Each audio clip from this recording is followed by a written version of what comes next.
பார்த்திருக்கிறேன். கானகத்துல அந்த அம்மா நேரில் நீ பாக்குறதுனாலும் இப்பேற்பட்ட கோயில்கள்ல போட்டோவில் பார்த்திருக்கிறேன். அம்மா தலைவி கோலத்தோட சிலையா பார்த்திருக்கிறேன். அழகா இருக்கு, ரொம்ப அழகாக இருக்கிறது. என்னை பார்க்கிற போது அந்த அழகெல்லாம் இல்ல ஏதோ மலைநாட்டிலே வாழக்கூடிய ஏதோ பருத்தி மாதிரி இருந்தது. நான் தான் பாஞ்சு இந்த காரணம் எதுக்காக தெரியாது. துரியோதனால் வஞ்சிக்கப்பட்டு 12 வருஷம் காலகத்திலே காலம் தரிக்க வேண்டும் என்று பெரியோர்கள் எல்லாம் எங்களை கட்டளையிட்டு விட்டார்கள்.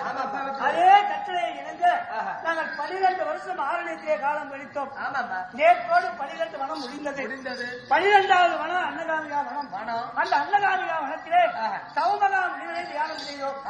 தவமகா முனிவரை தியானம் செய்த போது அவர் உடனே பிரச்சண்டமாகி பாண்டவர்களே பாஞ்சாலி என்னமா என்னை நினைத்தாய் என்று கேட்கின்ற போது நாங்கள் ஆரணியம் என்று சொல்லக்கூடிய வனவாசம் 12 கழித்து விட்டோம். இருக்கப்பட்ட 56 நாட்டிலே ஒரு நாட்டில் நாங்கள் காலம் கழிக்க வேண்டும்.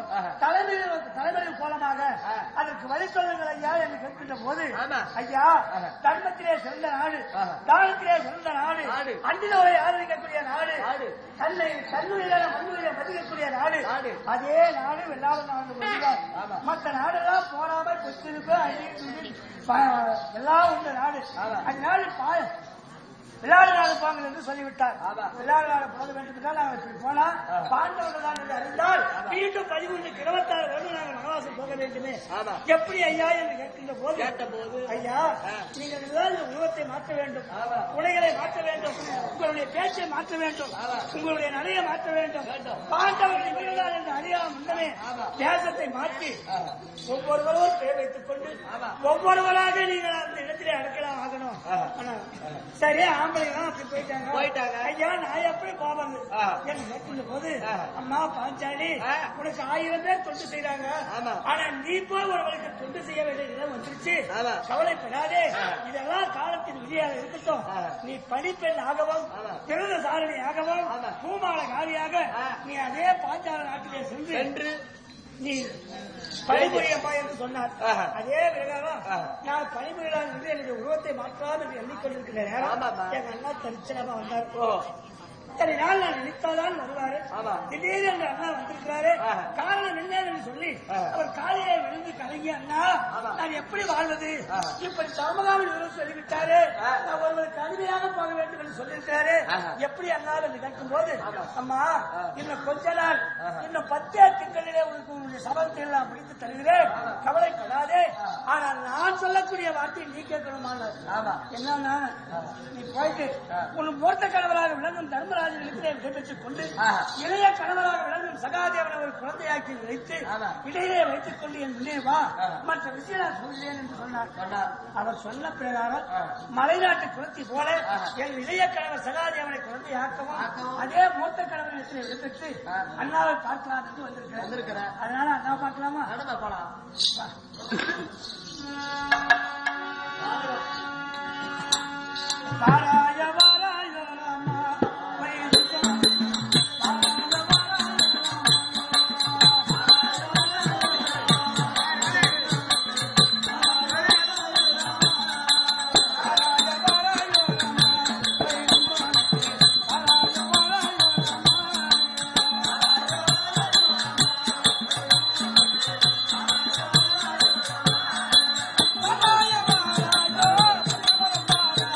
அப்படியே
சொன்ன நம்ம சோத்திர பிரியான சோத்திரம் செஞ்சா இங்க இருக்கக்கூடியது காடு.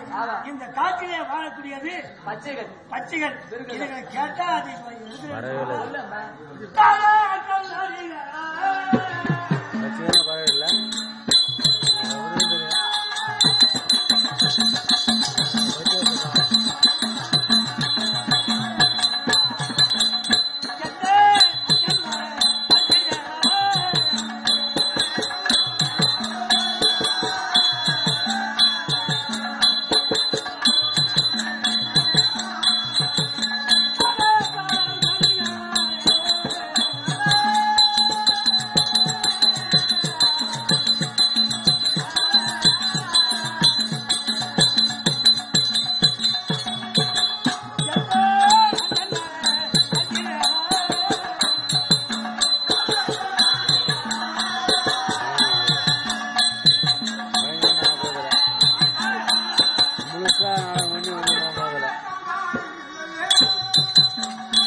சொல்லுப்பா.